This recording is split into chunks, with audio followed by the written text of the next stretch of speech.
So I talk of friendship. It's to have a friend.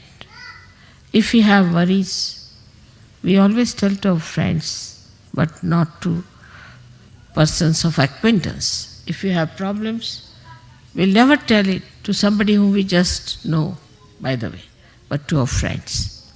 And so friendship, even if you are a leader, you are a friend of the people. Friendship is such that you could share your secrets. You could share your problems. You do that with me. And why not with each other? It's a question of understanding that Sahajogis are all really friends to each other. I think relationship of friendship is even higher than any other relationship we could think of. Because there's nothing to be gained out of a friendship. It never ceases, and you just enjoy the friendship, that's all. Then you can pull each other's legs sometimes. You could be little joking with another person, making fun of another person. It's all right. It's friendship. But this is the purest form of understanding our relationships with each other. And a friend is the one who is always, for no rhyme and reason, concerned about his friend. Before Sahaja, you could have only one friend, or at the most two. Three meant a crowd. Cannot have three persons as your friends. But in Sahaja, we are all friends, pure friendship. Friendship of a very beautiful nature. That you enjoy the joy of another person. In vibrations you do. If you feel the vibrations of another Sahajogi, you really enjoy.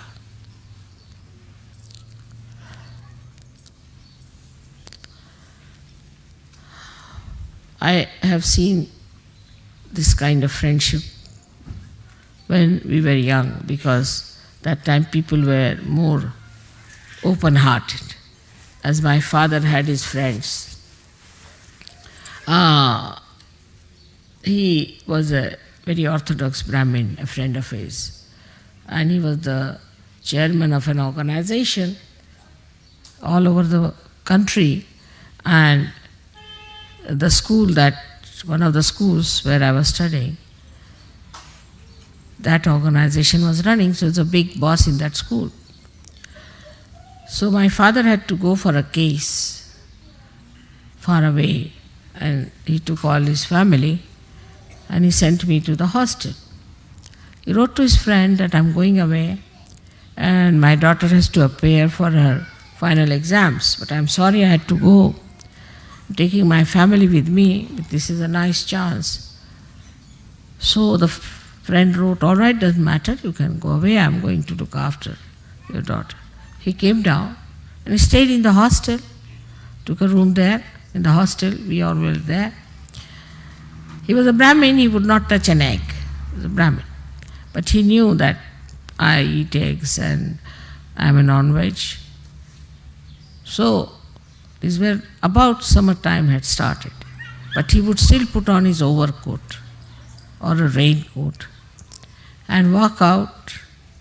I don't know from where he used to get eggs in the morning, bring it in his room, because it was a Brahmin school, and secretly cook the eggs for me. And then he would call me and give me the eggs to eat. I said, I don't need them. No, you have to have. Father has gone away, I have to look after it. So sweetly. And he was the head of heads there, breaking his own rules and regulations for me, that he was making non-veg food. And then he would take all the shells of the eggs in a paper, put it in the pocket, in a big overcoat, walk down and throw them somewhere. Then he would come with me to leave me for my exams. Evening again he was there waiting for me. He was such a big man, such a great man, very much respected. I mean, he was the head of the heads. In friendship, one can really enjoy. You need a very large heart to be a friend, very large heart. If you look after your own child, support your own child, then you are a gone case for such a. But if you have that kind of a largeness of friendship, there's a nice story my father used to tell us about friends. Because my brother had lots of friends, they used to go about, gallivanting, this, that. And then he used to always criticize that what, father, your friends come in, they just look after your lawn sometimes because somebody is fond of lawn, then another does that, and you don't people discuss, argue anything, just I don't know how you enjoy each other's company. He said, no, we talk, it's not that. No, we enjoy very much. So, my father told him, all right, I'll tell you a story. That there was a father who had a friend. And the son had a friend. The modern times. I mean, modern, these days it's also old times, I should say.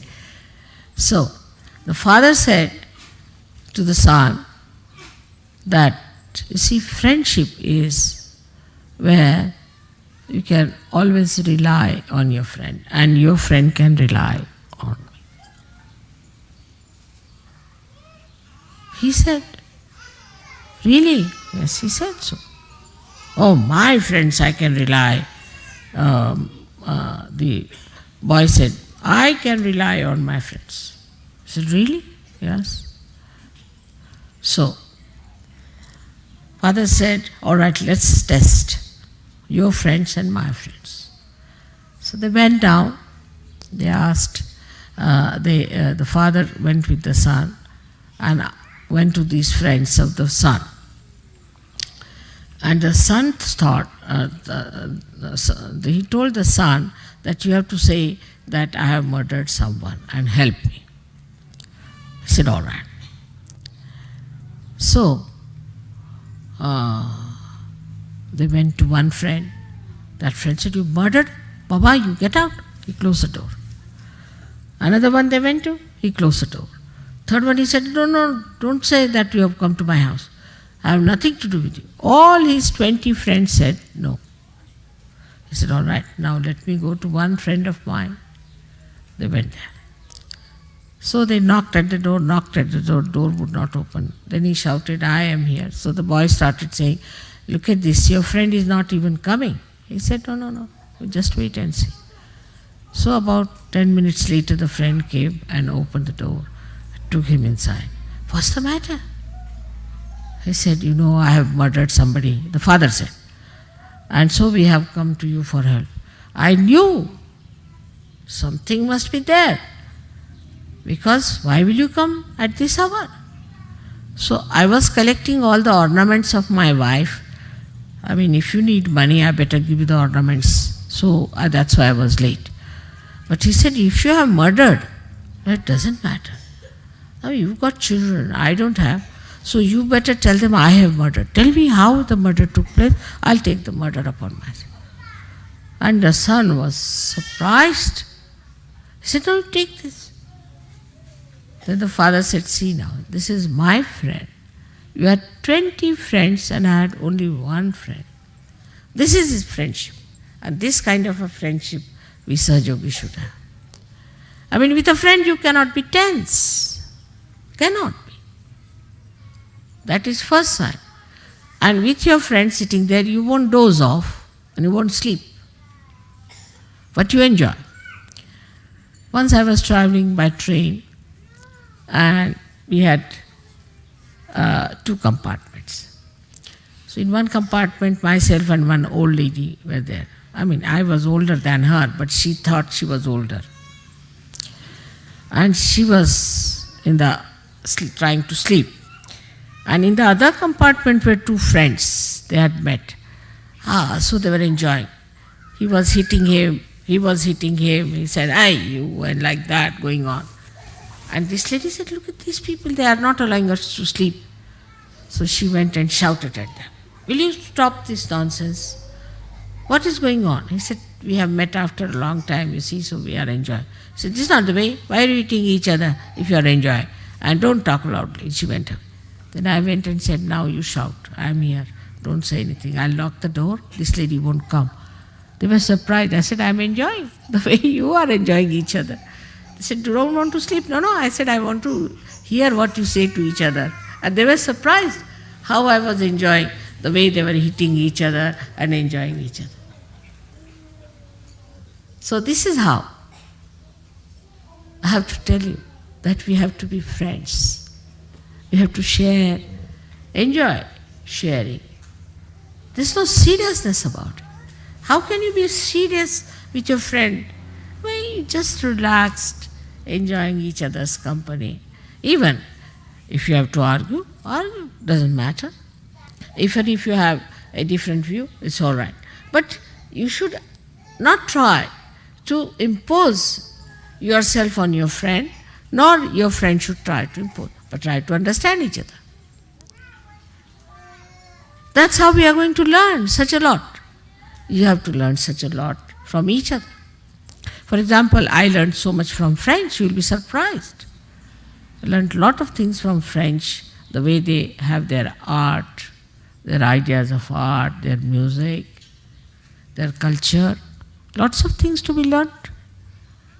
So you have friends in India, you have friends everywhere, you have friends now in South America. Everywhere you have friends. You just go with my badge, finished. Oh, they'll all jump for you, they'll do anything for you. So this friendship, just think of it in this world. We have thousands and thousands of friends everywhere we go.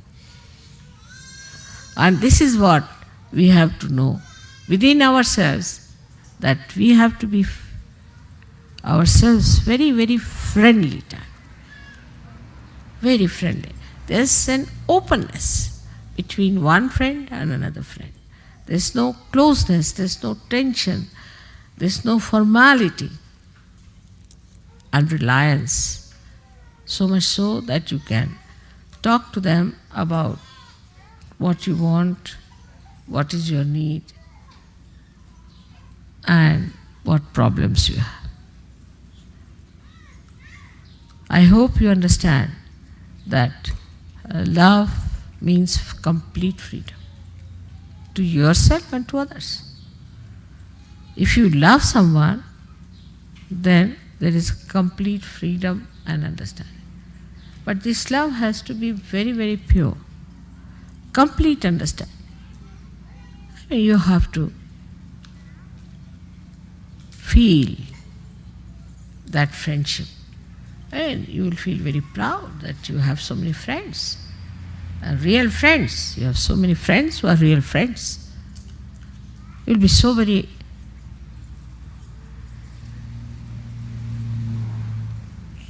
feeling a thing as if you are a great personality, that you have so many friends in this world. You are not alone. Imagine before this what we had, so many saints, so many great souls were born, and they were treated like singular people and tortured, killed, poisoned. They were alone. But you are not. You are all friends to each other.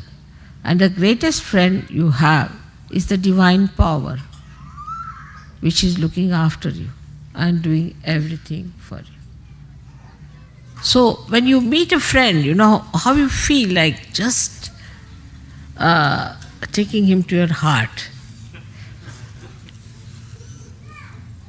just embracing. You don't know what to do with that.